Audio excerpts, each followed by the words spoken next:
झारखंड को अलग किया गया था, उस पे हम लोग खरा नहीं उतरे। कार्यशैली है वो तो मतलब सराहनीय है। राजधानी रांची का खिजरी विधानसभा हमेशा से चर्चा में रहा है, क्योंकि यहाँ विधायकों की जो खींचतान है ये बराबर लगी रही है।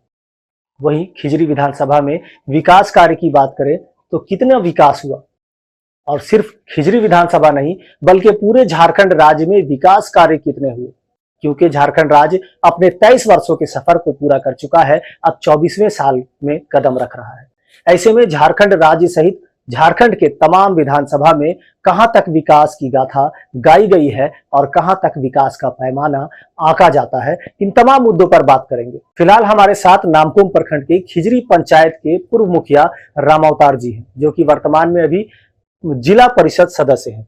रामावतार जी, स्वागत है आपका। सबसे पहले नमस्कार सर। रामावतार जी, सबसे पहले बात करेंगे झारखंड राज्य के 23 वर्षों के सफर से लेकर इन 23 वर्षों में झारखंड राज्य ही नहीं बल्कि झारखंडियों ने कितनी सफलता प्राप्त की, कितने विकास कार्य हुए, और क्या लगता है कि किन चीजों की कमियां रही है जिन्हें दूर करने की जरूरत है।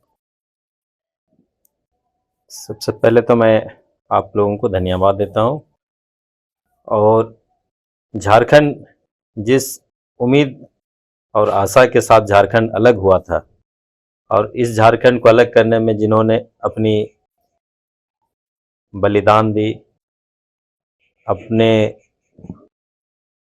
को सत्ता से दूर रखा, लेकिन जिस आशा और उम्मीद के साथ झारखंड को अलग किया गया था उस पे हम लोग खरा नहीं उतरे, और ना ही जो जनप्रतिनिधि उस समय थे वो खरा उतरे।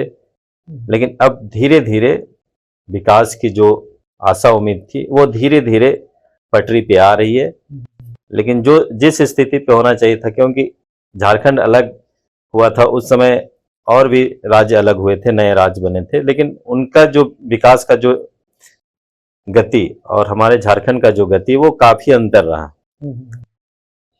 हम एक ले लेते हैं जेपीएससी का ही एग्जाम, यहाँ अभी तक 7वां जेपीएससी हुआ है, होने जा रहा है, 7वां जेपीएससी होने जा रहा है, और जबकि झारखंड अलग हुए आज 23 साल होने जा रहा है।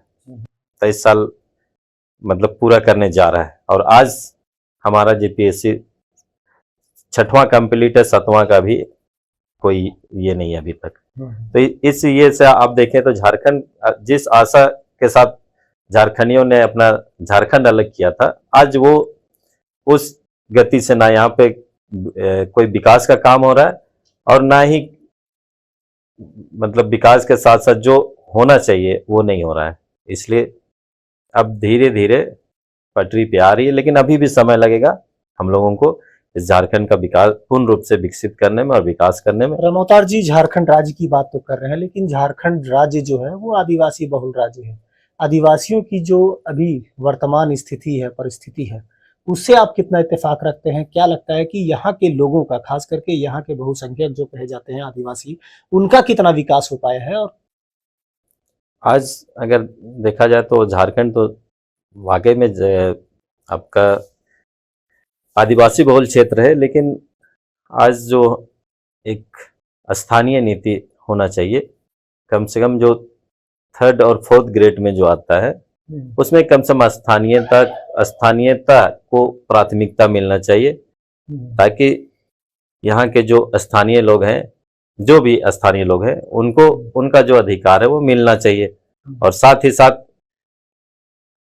अगर उनको यदि हम स्थानीय नीति लागू करते हैं तो इससे क्या होगा कि जो स्थानीय हैं, यहाँ के जो आदिवासी मूलवासी हैं, उनको कम से कम कुछ नहीं 4th ग्रेड में उनको स्थान तो मिलता। यदि परिवार के कोई एक सदस्य को स्थान मिलता तो उस परिवार को कुछ तो भला होता। शिक्षा, रोजगार और नियुक्तियां, इन तमाम चीजों की अगर बात करें, स्वास्थ्य की बात करें, तो ये कितना मतलब बदल पाया है और कैसे देखते हैं झारखंड में? शिक्षा, स्वास्थ्य, ये तो चलिए पहले की अपेक्षा अभी बहुत कुछ सुधार हो गया है। शिक्षा के क्षेत्र में अब यहाँ के जो झारखंडी हैं, यहाँ के ये जो रहने वाले हैं, ये सभी लोग अब शिक्षा के स्तर को समझ गए हैं और शिक्षा पे काफी ध्यान दे रहे हैं। साथ ही साथ यहाँ जो भी सरकार रही वो भी शिक्षा को लेकर काफी गंभीरता से काम कर रही है और आज शिक्षा पे बहुत ज्यादा जोर दिया गया है। इसके साथ ही साथ स्वास्थ्य से संबंधित जो भी है उसमें भी सरकार काफी जोर दे रही है, क्योंकि अभी भी हमारा झारखंड में ऐसे ऐसे गांव है, दूर दराज में गांव बसा हुआ है, जहां शिक्षा और स्वास्थ्य इसका जो सुविधा मिलना चाहिए वो नहीं मतलब जिस तरीके से मिलना चाहिए वो नहीं मिला हुआ है, नहीं मिल रहा है। लेकिन अब भी मतलब जो भी सरकारें आ रही है वो पूर्ण कोशिश कर रही है कि हम जो भी सुविधा दे वो अंतिम आदमी तक, अंतिम व्यक्ति तक पहुंचे, उस पर सभी लोग कार्य कर रहे हैं। पूरा झारखंड राज्य गांव की गोद में बसता है, ग्रामीण क्षेत्र में बसता है। ग्रामीण क्षेत्र की बात करें तो आप भी जिस पंचायत में हैं, उस पंचायत के लोगों की क्या कुछ समस्याएं रही, उनका कैसे विकास हुआ, यहाँ की समस्याओं का निष्पादन कैसे हुआ। गांव ग्रामीण क्षेत्र में अगर आपके पंचायत की बात करें तो डोभा निर्माण, कुआं निर्माण, जल मीनार क्या क्या होता है, ये सारे कुछ आपने, क्योंकि जब भी आप भी मुखिया थे, आपने क्या कुछ काम किए और अब जो है वर्तमान में उनको क्या कुछ करने की जरूरत है? जब मैं मुखिया था उस समय हम लोगों ने डोभा निर्माण काफी संख्या में किया था, कूप निर्माण, सिंचाई कूप निर्माण भी कराया था। लेकिन अब क्या हो जाता है कि मेरा जो खिजरी पंचायत ये शहर से सटा हुआ है, नगर निगम से सटा हुआ है। इससे क्या होता है कि अब मनरेगा में उतना लेबर नहीं मिलता, इसलिए नहीं मिलता है कि क्योंकि बगल में काम करने जाता है तो उनको 400 रुपया मिलता है पर डे, और मनरेगा का रेट आपका कम है। इस वजह से मनरेगा से संबंधित जो भी काम यहाँ पे मेरे पंचायत में करना होता है उसमें काफी दिक्कतें होती है। और रही कि मेरे पंचायत में अब शहर से सटता जा रहा है, तो इसलिए यहाँ पे मनरेगा का काम तो पहले जिस रफ्तार से होता था वो रफ्तार अब नहीं है। अब बहुत कम ये में मात्रा में यहाँ मनरेगा का काम होता है। फिर भी हम लोग किसी तरह लगे हुए रहते हैं कि मनरेगा में आप लोग काम कीजिए, क्योंकि आपको मनरेगा में काम करने से आपको एक फायदा ये है कि आप इंश्योर्ड हो जाते हैं कि अगर किसी तरह के काम करने के दरमियान किसी तरह का दुर्घटना या घटना घटती है तो उस पर आपको सरकार उस पर पहल करती है। और यदि आप कहीं बगल में कहीं काम करने जाते हैं किन्हीं के यहाँ तो उस पर सरकार कोई पहल नहीं करती है। इस तरह से मनरेगा और मजदूरों की तो बात हो गई, किसानों के क्या हालात हैं आपके क्षेत्र में? मेरे क्षेत्र में किसानों की हालत तो बस आपको पता ही है कि झारखंड में जो भी किसान है वो बारिश पे डिपेंड करते हैं। बारिश अगर अच्छी हुई तो खेती होगी, और खेती होगा तो फिर किसान खुशहाल रहेगा। और रही की बात कि किसानों को जो यहाँ पे खाद बीज वो ब्लॉक से आपका ब्लॉक के द्वारा जो मिलना चाहिए था वो समय पे अभी पिछले 2 वर्षों से समय पे मिल रहा है इनको। और नहीं तो उससे पहले क्या होता था कि समय से नहीं मिल पाने के कारण क्या होता था कि जो किसान है वो बाहर से बीज लेके अपना खेती बाड़ी करते थे। रामोतार जी, फिर से अपने पुराने सवाल पर हम लौटेंगे। झारखंड राज्य अलग राज्य का सपना जो हमारे झारखंड राज्य के आंदोलनकारियों ने देखा था, ताकि झारखंड राज्य सुख समृद्ध और खुशहाल हो। आज 23 वर्षों के सफर के बावजूद आज भी वही परिस्थिति जस के तस है। तो क्या अब आने वाले 10 वर्षों में फिर बदलाव होगा? यही हालत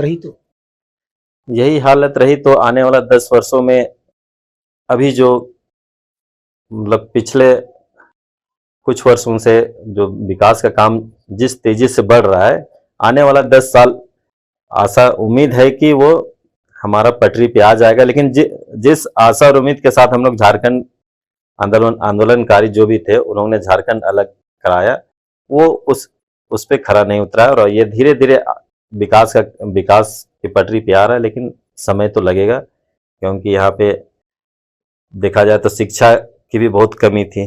साथ ही साथ यहाँ शिक्षा के साथ साथ आपका स्वास्थ्य का भी वही हाल था। बाकी अभी धीरे धीरे क्या बोलते हैं, शहर के साथ में सभी लोग को जोड़ा जा रहा है। इससे धीरे धीरे हमारा जो विकास का एक अंतिम सवाल होगा मेरा कि झारखंड सरकार के मुखिया या कह सकते हैं मुख्यमंत्री हेमंत सोरेन के कार्यकाल का 3 वर्ष पूरा हो चुका है, अब 4थे वर्ष में भी आगे बढ़ रहे हैं। इनके अब तक के सफर को यानी इनकी कार्यशैली को कैसे देखते हैं आप, कैसा काम कर रहे हैं? इनका जो कार्यशैली है वो तो मतलब सराहनीय है। लेकिन मैं एक चीज जानना चाहता हूं कि जब इससे पहले भी जब हेमंत सरकार 1.5 वर्षों की थी, उस समय भी बालू का किल्लत होता था, और इस बार भी जब हेमंत सरकार बनी तो बालू का किल्लत क्यों होता है? और इससे पहले जो बीच में कोई दूसरे पार्टी की सरकार होती थी, उस समय फिर ये बालू का किल्लत नहीं होता था। ये मेरे समझ से परे है कि ये बालू का किल्लत इसी सरकार पे क्यों होती है। बाकी विकास संबंधी जो काम है वो तो चलिए बहुत कुछ पटरी पे ले आए हैं, और उम्मीद है कि और जो बाकी समय बचा है इनका कार्यकाल, तो हो सकता है कि ये उस पीरियड में अपना जो चुनावी वादा किए थे वो भी शायद पूरा कर देंगे। तो हेमंत सोरेन पर तो कई तरह के सवाल भी उठ रहे हैं, समन का दौर सिलसिला जारी है। जिस तरह से भाजपा के लोगों द्वारा आरोप लगाया जा रहा है कि भ्रष्टाचार मुक्त है, भ्रष्टाचार में लिप्त है, इस तरह के मामले हो रहे हैं। तो ऐसे में लगता है आपको कि बालू के अलावा और भी कुछ मामले हैं?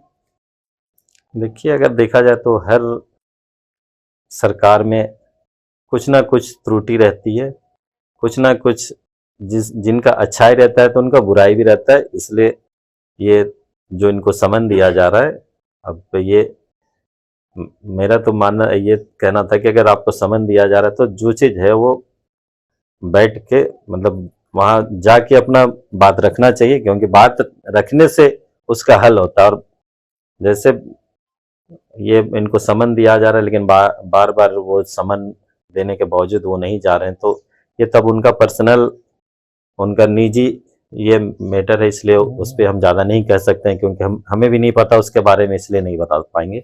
बहरहाल अपने क्षेत्र के साथ साथ पूरे झारखंड राज्य के तमाम ज्वलंत मुद्दों पर हमारे साथ बात कर रहे थे खिजरी पंचायत के पूर्व मुखिया और जिला परिषद सदस्य राम अवतार जी, जिन्होंने अभी तमाम चीजों पर प्रकाश डालते हुए कहा कि अब भी कई चुनौतियां, कई परिस्थितियों को बदलने की जरूरत है ताकि झारखंड राज्य का संपूर्ण विकास हो सके।